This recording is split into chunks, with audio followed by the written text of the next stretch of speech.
नमस्कार, मैं हूं पवन त्यागी। हलाल प्रोडक्ट को लेकर योगी आदित्यनाथ ने पूरे उत्तर प्रदेश में हलाल सर्टिफाइड प्रोडक्टों पर बैन लगा दिया है और इसमें सभी मंडलों के जो कमिश्नर हैं, 18 मंडल हैं उत्तर प्रदेश में, सभी को आदेश दिया है कि वो टीम बनाकर ये चेक करे कि किसी भी दुकान पर क्या हलाल सर्टिफाइड सामान बिक रहा है। इसको लेकर छापेमारी जारी है, लेकिन इसी बीच इसकी जांच के लिए योगी जी ने इस जांच को एसटीएफ को ट्रांसफर कर दिया है और एसटीएफ को ट्रांसफर करने के पीछे के जो कारण है वो अगर आप जानेंगे तो चौंक जाएंगे। इसमें कुछ तथ्य उत्तर प्रदेश की सरकार को, पुलिस को ये चीजें हाथ लगी थी कि जो ये हलाल प्रोडक्ट का सर्टिफिकेट देने वाली संस्थाएं हैं, कहने को ये एनजीओ हैं, लेकिन ये हलाल सर्टिफिकेट देने के नाम पर लोगों से मोटी फीस वसूल रही थी, कुछ 1 नंबर में और कुछ 2 नंबर में। और इसी से जो टेरर फंडिंग है उसका लिंक सामने आ रहा है। वहीं उत्तर प्रदेश समेत पूरे भारत में जो दंगा फसाद करने वाले लोग हैं उनसे भी पूछताछ में ये चीजें खुलकर सामने आई हैं कि कहीं ना कहीं इन संस्थाओं का हाथ है। सारे लॉ एंड ऑर्डर, कानून वगैरह सब कुछ देखने के बावजूद ये सब जो रोक लगी है, ये इन सभी पहलुओं पर बातचीत करने के बाद योगी आदित्यनाथ ने यह बड़ा कदम उठाया है। पूरी दुनिया में इस हलाल प्रोडक्ट को लेकर चर्चा है और चर्चा इसलिए है क्योंकि शुरुआत में जो हलाल शब्द है यह बना था मीट के लिए कि एक धर्म के मानने वाले लोग ये कहते हैं कि साहब हम तो जो है झटके का मीट नहीं खाएंगे, हम तो हलाल का मीट खाएंगे। गर्दन पर छुरी रेत कर जो जीव है, चाहे मुर्गा है चाहे बकरा है, उसको तड़पने के लिए छोड़ देना, खून की एक भी बूंद उसके अंदर ना रहे। और इसीलिए ये कहा गया कि हम तो हलाल का मीट खाएंगे।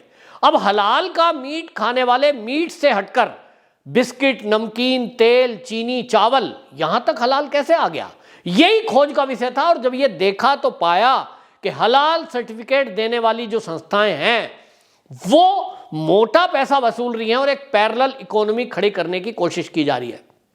अब इसको लेकर जो उलेमा हैं, जो ये संस्थाएं हैं, ये अब ये कह रही हैं कि योगी जी का जो ये कदम है हम इसके विरुद्ध कोर्ट में जाएंगे। और ये तो पहले से उम्मीद थी, आपको याद होगा मैंने पहले वीडियो की है। ये तो हो ही नहीं सकता कि कोई बिना कोर्ट के इसको मान ले कि भाई योगी की सरकार है, अगर वो कोई बात कह रही है, जो पुलिस है, एसटीएफ है, वो कोई बात कह रही है। अब आप एक बात समझिए, मीट को आप किस प्रकार का मीट खाना चाहते हैं ये आपकी आज़ादी है। आप झटका मीट खाएं, हलाल मीट खाएं। चावल में क्या है, साबुन में क्या है, तेल में क्या है, चीनी में क्या है।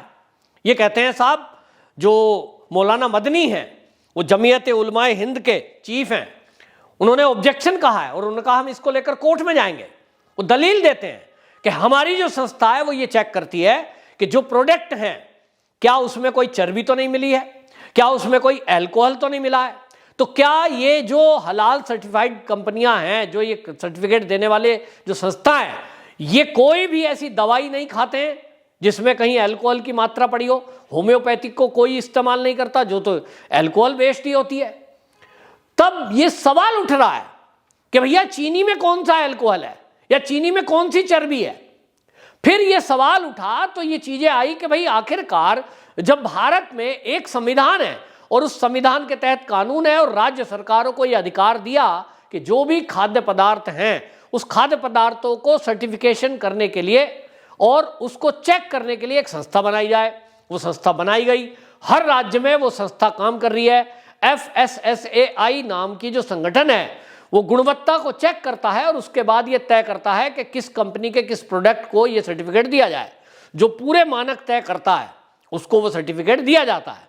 अब ये कहें कि साहब जो मुस्लिम कंट्री हैं उनमें तो हलाल प्रोडक्ट खाया जाता है, हलाल प्रोडक्ट को ही वो उपयोग करते हैं और ये दलील दे रहे हैं कि इससे जो है भारत का एक्सपोर्ट बढ़ रहा है, व्यापार पे फर्क पड़ेगा।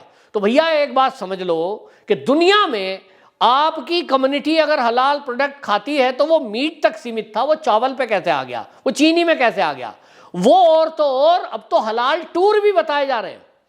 मैं आपको बता रहा था पिछली वीडियो में, मैंने आपको बताया था कि $220 बिलियन का यह व्यापार पूरी दुनिया में किस तरह से एक षड्यंत्र के तहत फैलाया गया, जिसमें अब कई ऐसी कंपनियां हैं जो हलाल हॉलिडे दे रही हैं। अब आप सोचिए, टूर पैकेज का विज्ञापन आ रहा है, टूर पैकेज बनाए जा रहे हैं और ये कहा जा रहा है कि हमारा टूर अगर आप पैकेज लेंगे तो हलाल पैकेज होगा। उसमें क्या करेंगे आप? क्या हवाई जहाज जो एरोप्लेन है वो हलाल और हराम होता है? क्या जिस टैक्सी में आप घूमेंगे वो हलाल और हराम होता है? जिस होटल में आप ठहरेंगे वो भी हलाल या हराम बिल्डिंग होती है? भैया आप भोजन तक सीमित रहिए ना, भोजन आपकी मर्जी है, आप उसमें प्रोडक्ट को चेक करिए और मीट जब खाएं इस पर बात करें। मीट का सब तो हमने बचपन से सुना है, झटका और हलाल। हिंदू लोग झटका मीट खाते हैं और मुसलमान जो है हलाल खाते हैं। अब मीट से हटकर जो प्रोडक्टों पर आ गया, चीनी, चावल और जो बाकी सामान, यहां तक कि कपड़ों पर भी आप कह रहे हो साहब, कैसी दलील रख रहे हो कि कपड़े में अल्कोहल का मिलाना, कपड़े में चर्बी मिल सकती है क्या? ये चीनी में कैसे मिल जाती है भाई? तो बेमतलब की एक दलील रख रहे हैं। हालांकि इससे अब यह पता लग गया कि टकराव की स्थिति है। योगी आदित्यनाथ के इस फैसले को अब कोर्ट में घसीटा जाएगा। निश्चित रूप से यह फैसला हो ही जाना चाहिए कि इस देश में दो संविधान कैसे चलेंगे। बाकी देशवासियों के लिए अलग कानून और किसी एक विशेष धर्म के मानने वालों के लिए क्या अलग कानून होगा? खाने पीने की आज़ादी है, बाजार में जिस तरह से वो हलाल प्रोडक्ट खाना चाहते हैं, तो क्या बाकी देश के जो लोग हैं, मैं तो हिंदुओं से कहना चाहता हूं कि बाकी कम्युनिटी के लोग क्या ये तय करेंगे कि हम हलाल सर्टिफाइड जो भी चीज होगी उसका उपयोग नहीं करेंगे? जिस पर भी हलाल लिखा होगा क्या आप उसका बहिष्कार करने का प्रण करेंगे? और यदि ऐसा किया तो क्या होने वाला है इसका असर? आप समझ सकते हैं। क्योंकि अभी तक ऐसा नहीं हुआ, चुपचाप तरीके से यह हलाल सर्टिफिकेट दिया जाता रहा। और इसमें जो खेल बताया जा रहा है असली यह है कि सर्टिफिकेट देने के नाम पर मात्र 20 से 25 हजार रुपए फीस है, लेकिन कैश में रिश्वत ली जाती है, वो मोटी ली जाती है। उसके कोई सबूत हमारे पास नहीं है और इसीलिए उत्तर प्रदेश की एटीएस अब इसकी जांच कर रही है। ये जुटाने की कोशिश की जा रही है कि जिन लोगों ने सर्टिफिकेट लिए हैं क्या उन्होंने इसकी एवज में, जैसा कि कहा जा रहा है, लाखों की रिश्वत दी है। और यही जो कैश का पैसा है यही घूमते हुए आतंकवादियों तक पहुंचता है, दंगाइयों तक पहुंचता है। और इसीलिए योगी आदित्यनाथ ने बड़ा कदम उठाया।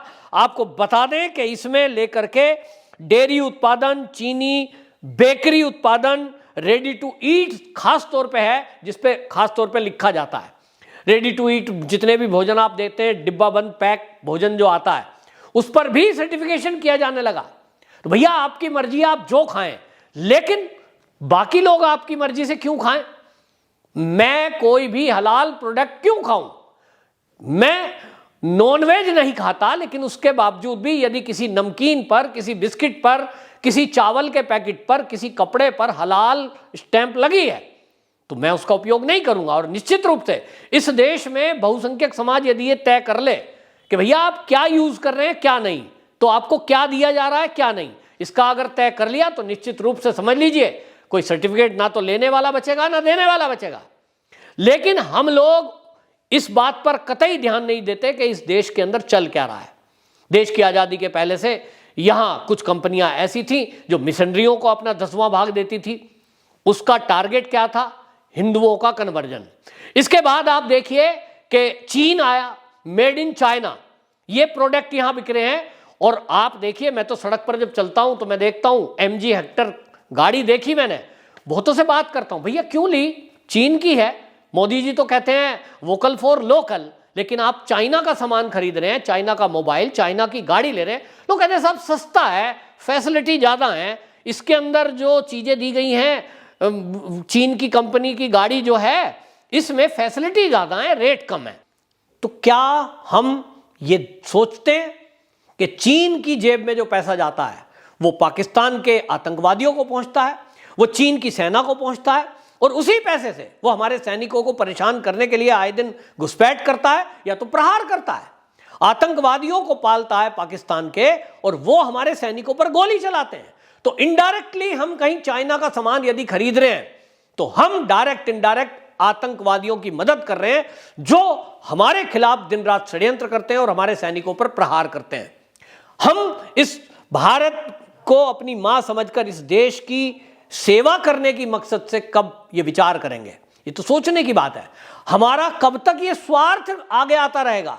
मुझे सस्ती चीज मिल रही है, मैं ये ले लूं तो शॉर्टकट अपना लूं, ये सोच से बाहर निकलना होगा। सारी जिम्मेदारी सरकार की थोड़ा ही है। चीन की सेना ने घुसपैठ करने की कोशिश की, हाँ हमारी सेना रोकेगी, उनका काम है, हमें क्या? हम प्रोडक्ट खरीदेंगे चीन का, हम गाड़ी लाएंगे चीन की, मोबाइल लाएंगे चीन का, और जो सैनिक है वो लड़े, वो अपना बलिदान दे। तो क्यों हम देशवासियों की कोई जिम्मेदारी नहीं है? यह जिम्मेदारी योगी आदित्यनाथ जी ने समझी है। भारत के जितने भी राज्य हैं उसके मुख्यमंत्रियों में योगी जी एक हैं, लेकिन उन्होंने इस बात को समझा कि देश विरोधी ताकतों की जेब में जो पैसा जा रहा है, वो जो दंगे फसाद के लिए इस्तेमाल किया जा रहा है, उसको किसी भी तरह से रोकना है। तो कौन से उसके सोर्सेज हैं उसका पता लगाया गया और इसलिए उस पर कार्रवाई की गई है। जैसा मैंने शुरू में कहा, योगी जी ने कानूनी पहलुओं पर पहले से ही विचार करने के बाद यह निर्णय लिया है और इसलिए ये भले ही कोर्ट में जाएं, कुछ भी धमकी दें, ये कहीं ठहरना नहीं है। मुख्यमंत्री योगी आदित्यनाथ यूपी के हैं, वो तय करेंगे कि यूपी में क्या बिकेगा और क्या नहीं।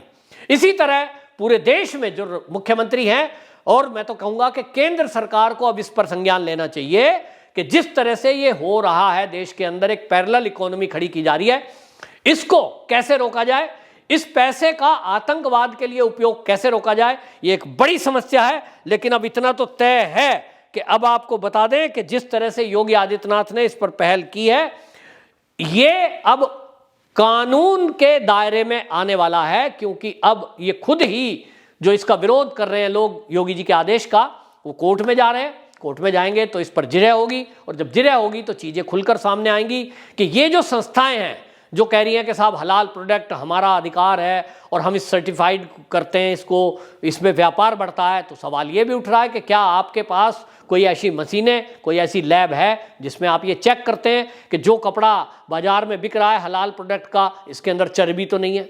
कोई मजाक है? कोई चीनी बिक रही है, कोई तेल बिक रहा है, उसमें आप क्या चेक कर रहे हैं? कपड़ों में भी, पैकेज में भी। ये सब एक षड्यंत्र का खुलासा हुआ है, नए सिरे से बहस शुरू हुई है। लेकिन देश को जागने की जरूरत है कि आखिरकार हमारे इर्द गिर्द चल क्या रहा है, कौन लोग उसके पीछे हैं और हमें क्या करना चाहिए। एक देशवासी होने के कारण मेरी भी जिम्मेदारी है, मेरा कर्तव्य क्या है, ये मैं जब ध्यान दूंगा तो ही दूसरे को कह सकता हूं कि सरकार क्या कर रही है। लेकिन हम अपनी जिम्मेदारी भूल जाते हैं और सब कुछ सरकार पर निर्भर करते हैं। जब कोई दंगा फसाद हो रहा होता है, कहते हैं साहब सरकार क्या कर रही है, पुलिस क्या कर रही है। मुझे जो करना है पहले मैं वो करूं, फिर मैं सरकार पर सवाल उठाने के लायक बनता हूं। आपकी क्या राय है? कमेंट बॉक्स में जरूर बताएं। वंदे मातरम।